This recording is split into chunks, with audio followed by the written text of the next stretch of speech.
This is Outnumbered. I'm Andrea Tanteros, and here with us today, Sandra Smith, host of Kennedy on our sister network, Fox Business's Kennedy, also from FBN. EMAC is here, otherwise known as Elizabeth McDonald.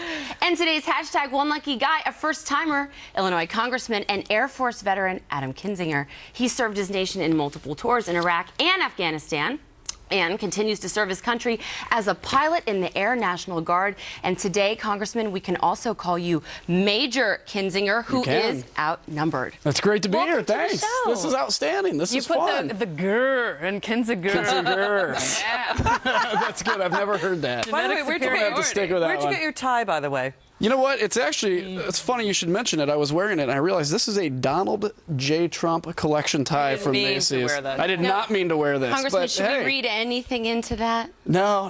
I'm a Jeb guy, but you know what? Hey, Donald makes some good ties. All right, well, we're going to ask you about Jeb. A lot of stories about him over the weekend. Good. And we won't take the tie endorsement as a political. That's right. He does make nice ties. If Jeb made nice ties, I'd wear those. All right. Hillary Clinton may be in for another bad week. We're awaiting a new batch of her once private emails to be released later today. The State Department is expected to post more than, get this, 6,000 pages on its website, the largest batch of her messages made public thus far. And some, perhaps as many as 30 emails, expected to contain classified information. Now that means it's sensitive government secrets passing through Clinton's private server. All this as Hillary is losing more ground to Bernie Sanders in another key voting state. This time, it's Iowa. Right now, she only leads the socialist senator by 7 points, 37 to 30%. That's a far cry from, remember, Sanders had about half of that amount of support, or January for that matter, when he polled at just 5% in Iowa. So first, let's get to the emails before we get to the polling, Congressman. Any new info that you expect to come out of this? Because as I see it, they must have, at the CIA or the NSA, all of her emails so far. Yeah, well, yeah. I mean, you know, look, Chairman Gowdy, the committee in Congress has done a great job at really getting to the bottom of this. I mean, I would have told you, frankly, probably 3 months ago that I don't think this is going to grow to anything. We have to do our due diligence, but this has just been blowing up. And I'll tell you, as somebody that's, you know, sworn in as a military pilot to handle classified secrets, you know, far before I even became a member of Congress, classified information is very serious. And for Hillary, I think, to kind of say, you know, it's maybe there was something that wasn't labeled, or, you know, this evolving story that's going on. People are rightfully very upset and very concerned. And as this drips, it's just going to, I think, frankly, kill her chances. Well, the last time we saw a document dump from the State Department, Sandra, there weren't any big surprises. We found out she was dancing. She was emailing about dancing with her staffers. Yep. I mean, when I see this, I assume that she's already vetted all the emails that she wanted to delete and wanted us to see. I really think the pressure is going to be on, as the congressman said, Congress to get those answers and the committees. Yeah, but I think that there still could be, obviously, some news that comes out of this. I mean, 6,000 or so, something might have gotten loose in there that we'll find out about. But I think it's interesting when you look at the polls, and somebody was looking at the poll and summarized it, the numbers show more of a decline in support for Clinton than an increase in support for Sanders. And I think that's an important distinction to make when you look at these polls.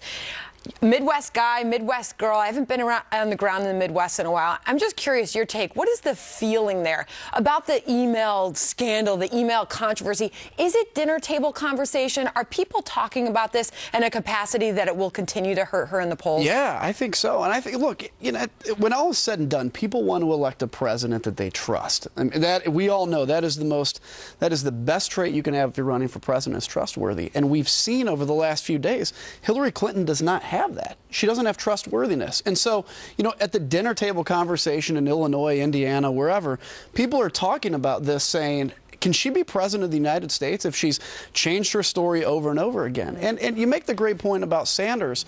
You know, it is frightening to me that there are a lot of Americans ready to vote for a person that calls himself a socialist. But beyond that, I think it just shows that the Democrats aren't Well, it just shows socialism has never been popular in this country. It will never work in this country. Most people know that, but he so far is the best alternative. What I will say about the emails is there is no good news for Hillary Clinton in these emails, because we all know she deleted the personal ones. So the ones where she saved the kittens from the burning truck and the ones where she single-handedly brought the orphans back from from Honduras. All those have been deleted. We'll never see them again. So all that's left are her personal missives, which we now know have already been redesignated more times than Marie Osmond's weight. That's why I think that we're not even going to see anything in these emails. I mean, the last one was a big snooze. But again, Emac, you have to assume that either the NSA, the CIA, whoever was on the other side of those emails, they have all of the emails. So she can say that she deleted them. She can say that she's being transparent. But I mean, I got to admit, I'm not expecting any big surprises today. I'm not either. The surprise is that she was contrite last week. All of a sudden, you know, initially she was combative, then dismissive and joked, "Oh, I wish, don't we like Snapchat? They disappear on Snapchat." And then it turned around Friday night. She took another combative tone again. So I think that when she does that, it does erode her trustworthiness in the polls. But at this point, I don't think it's registering with the American people what this story means. Hillary Clinton is saying, "Oh, it's sort of like a bureaucratic snafu." That's why it's not getting any traction. It betrays the panic in her campaign when she's shifting that quickly from being a horrible comedian to, you know, all of a sudden saying, "I am so sorry. You know, this was a bad idea." Either, you know, like we've said on this couch many, many times before, either it's gross incompetence or she has something to hide. Either of those two speak to your point that she's not a trustworthy candidate. That's right. Or it's both. Another potential problem for Hillary Clinton, well, that's Vice President Joe Biden. He made a surprise political stop this weekend at the Sussex Democratic Jamboree in Delaware, where he worked that crowd for about an hour. Politico reports it was more about local politics than any presidential aspirations. But this comes as a close ally of the vice president tells our own Ed Henry it could be more likely that Biden would get into the race in 2016 if Hillary Clinton fell below 40% nationally. Now, that has not happened yet, but she is under 40% in Iowa. All right, Congressman, what are you hearing? I mean, there are many reports that Biden is seriously weighing getting in this race. Yes or no, you think he gets in? I think he gets in. I mean, this guy wants to be president. You know, Biden is a very strong character in his own right. He's vice president of the United States, has every right to run. And I think every moment that goes, but look, people know Bernie Sanders is not going to be president of the United States. Martin O'Malley is not catching fire. So this leaves an opening, and it's an opening for Vice President Biden. I think as a Republican, frankly, it would be a tough fight. I actually fear Biden a little more than I fear Hillary Clinton.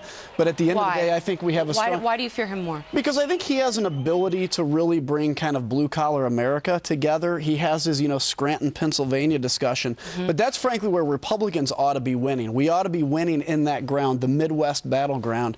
And but I think he's going to be a formidable candidate if he jumps in. But Kennedy, if he jumps in, he almost has to embrace the legacy of President Obama, which is pretty far left. Unless he goes with Elizabeth Warren and she does that for him. You know, and we can only scratch our heads and try and figure out what the confab was about that they had last weekend. But I think if she's still in play and he announces her as a VP, that takes a lot of the heat off. And then he's going to go back and he's going to focus on the stuff that he did in the Senate. But he's also the only one who can make a cohesive argument, wrong as it may be, about the wins they've had during Obama's tenure. And, you know, Joe Biden, for some reason, for as many gaffes as he's had, and I would love to see Dan Quayle in the race. Is it wrong that, you know, Cheney obviously isn't going to run, but if we're going to have vice presidents, current and former, I think that if you have gaffe machines at the wheel. But before he can name his VP, he's got to win the primary. And in a primary, it would seem to me he would have to embrace that administration. Or unless she helps him win the primaries by automatically announcing her. So What do you think? Andrea, I've got to tap into your expertise with campaigns. Do you truly think that Biden and his camp are sitting there and haven't made a decision yet whether or not they're going to get in? No, and they're they know. simply basing this on whether or not she drops below 40 in the polls nationally? No, right. There's absolutely no way. He already has his mind made up, and I think that he is looking to get in this race. But look, Sandra, at all the earned media he's getting by saying things and leaking things like this. Oh, we're waiting to see if her polling goes down. Right. So Democrats are saying, well, I hope it does go down. And they're seeing how much support that they can get. His mind is made up, and I would bet that he has the support of President Obama. Well, and he's got to be worried. If I was Vice President Biden, I'd be worried about my foreign policy legacy. 2 years ago, nobody talked about foreign policy. It was all the economy and everything else. With ISIS, with Russia, and what we've seen, foreign policy is number one or number two on every poll. Vice President Biden powerful has been, right? He knows his stuff, but he's been consistently wrong. Yeah, but in what did foreign Bob Gates policy. say about him in his memoir. He said he's that, been consistently he's been on the wrong side That's of foreign policy for the last 4 decades. If I'm Joe Biden, I'm worried about that. And he's also made blunders saying jihadists were pouring into Turkey from Syria, really annoying. Yeah, but EMAC, when you look at it too, I mean, he was a member of the Senate Foreign Relations Committee and chaired that committee for decades. So he is proud of his gravitas on foreign policy. And if he jumps in against Hillary Clinton, doesn't he say that was your foreign policy, that was your State Department? You owned Libya in your book, Mrs. Clinton. And then the issue is, does the race between the two of them become about their policies and not so much about Hillary Clinton's, email issues? Yeah. All right. Well, a Texas sheriff deputy shot in the back while he was filling up his patrol car at a gas station. That sheriff saying that he believes his deputy was murdered because he was wearing a uniform. So is he right? And is dangerous rhetoric since Ferguson to blame? Plus, it's a tragic day that no one will ever forget. But now one college is offering a class called Literature of 9/11, 9/11, reportedly featuring the perspective of the radical Islamists and those who view America as an imperialist nation. So, should that course be canceled or continue? And right after the show, catch more from the couch on the web. Join us for Outnumbered Overtime by logging on to foxnews.com/outnumbered and click that OT tab. Tweet us the questions, the comments. Harris isn't here, but Sandra said she's going to do the little dance, and she's logging on to the chat. I see you, Judy. I see you.